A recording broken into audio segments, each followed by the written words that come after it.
A vida é uma grande escrita, uma estrada pela busca de palavras, um movimento de aprendizado eterno. A educação é a grande ferramenta para transformarmos vidas. Meu nome é Ana Abreu, faço parte de uma família humilde. Meus pais constituíram a família no interior do Rio de Janeiro, nasci lá, e cheguei em Jacareí bem pequena, no interior de São Paulo, com 1 ano. Sou a terceira filha de 4 filhos e crescemos com horizontes de trabalho para o meu pai. Onde tinha trabalho, a gente estava, e por isso viemos para uma cidade nova. Meus pais sempre valorizaram o estudo, apesar deles não terem vivenciado oportunidades de acesso à educação. Tiveram educação básica e num tempo em que a educação era bastante elitizada. Crescemos e sempre com a importância de construir um caráter. Meus pais nunca deram oportunidade da gente não seguir numa estrada do bem, numa estrada do trabalho e numa estrada que a gente olha no olho no olho. É o olho no olho. Mesmo em conversas muito rápidas em casa, minha mãe nunca conversou com a gente de costas. Era olho no olho, vamos sentar e vamos conversar.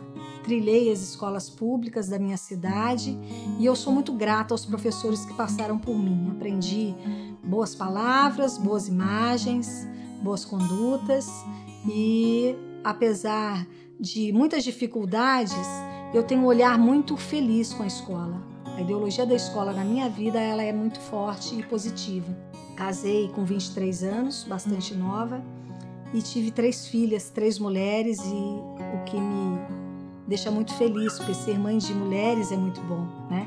É importante que eu fale que a minha vida, eu nunca separei a educação da minha vida. A educação é a minha vida. Eu nunca parei de me dedicar à educação por algum processo pessoal. Eu não consigo separar da minha pessoalidade a minha profissionalidade. Eu tive filhos e fiz pesquisas e me graduei e virei mestre e virei doutora, sempre amamentando filhos, sempre indo para lutas, indo para mobilizações. Então eu não tive um período só de família e um período só de trabalho. Isso foi intercalado o tempo inteiro e é até hoje. Se a gente começar a pensar e refletir sobre o processo da educação numa construção histórica, vamos pegar uma linha, né? Então a gente vê aí que o momento que a educação foi mais valorizada, ela no país foi elitizada. E se a gente vê as pessoas que eram responsáveis pela docência, predominantemente eram os homens, né? E nesse momento da história, a docência, ela era bem valorizada, né? Então, quem trabalhava, quem era professor, andava bem vestido, tinha poder econômico, tinha bons salários, e aí vai. Bom, tem uma mudança aí e começa-se a entrar a questão da redemocratização, onde começa a abrir a escola, né? Então, se a gente der um pulo aí para a década de 80, mais ou menos, nós vamos ver o quê? Nós vamos ver escolas abertas e uma virada, na realidade, em relação a equipe. Hoje, por exemplo, na década de 80 para cá, nós temos a maioria da equipe mulheres, né? Então a gente pode pensar, será que a desvalorização tem a ver com o gênero? E a gente pode pensar o quanto a função social da escola também se envolve na questão de gênero. Não faz muito tempo a gente pode pensar que as escolas eram construídas, escolas para meninos e escolas para meninas, né? E aí quem estudava mais eram sempre os meninos, porque eles eram o quê? Responsáveis por manter as famílias, né? Então eles tinham que ganhar mais, eles tinham que estudar mais, o investimento teria que ser maior. Bom, contramão disso, aonde iam as mulheres?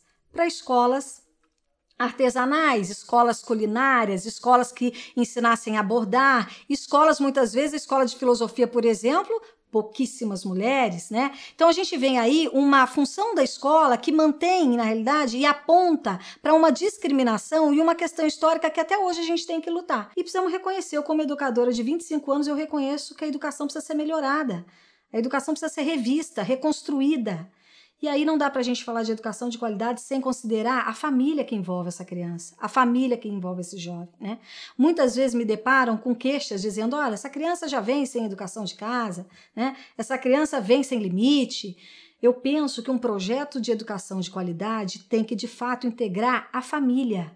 E não uma família estereotipada, uma família idealizada com papai e mamãe no café da manhã, esperando, comendo lá o seu lanche. Não, é a família real, é a família que tem a mãe ausente, é a família muitas vezes que tem um pai que ele não conhece, né? É essa família real. Temos também famílias estruturadas, mas quanto tempo nós vamos passar reclamando dessas famílias desestruturadas sem assumir de fato essa integração da família na escola? Nós temos que de fato ter políticas públicas dentro da escola em que a gente possa abraçar esses cidadãos para que eles possam não ficar mais à margem da sociedade. Um cidadão que não sabe ler e escrever, ele não consegue reivindicar seus direitos, ele não consegue exercitar seus deveres. Então penso que um dado horrível e que está no Plano Nacional de Educação e que está no Congresso a ser votado já tem mais de 3 anos, um dado que envergonha o nosso país. 14 milhões de brasileiros não sabem ler e escrever. E não são brasileiros pequenos, não. São brasileiros adultos, são brasileiros pais de família, são mães, são pais, são avós que não sabem ler e escrever. Agora vamos voltar um pouquinho. Esse país é o país que mais demora para alfabetizar um sujeito. Nós passamos com crianças 9, 10 anos que não estão alfabetizadas. E aqui eu não quero falar culpa, porque a culpa é de quem? Isso é uma construção. Eu quero falar de solução. Eu quero falar que é possível reverter esses dados com formação de professores, com política pública, com olho no olho, com os que estão ali precisando, com a comunidade, com a gestão das escolas, com os gestores, com a equipe. Então é esse foco que a gente precisa. Dados com foco na alfabetização, eles precisam ser de fato abraçados e transformados. Nós educadores temos que compreender a escola hoje, né, como um espaço de aprendizagem com foco nas culturas. Ao pisar nas escolas, nós temos que nos deparar com os grandes autores dessa história. É um Chico Buarque, é a Cecília Meirelles, é a Cora Coralina. Precisamos, de fato, movimentar espaços musicais, de diferentes linguagens, de esporte.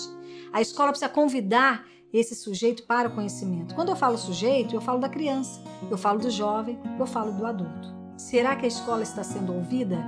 Escola, comunidade tem voz. Que voz é essa que a escola manda para a comunidade? Que voz é essa que a comunidade manda para a escola? Será que a gente está se ouvindo?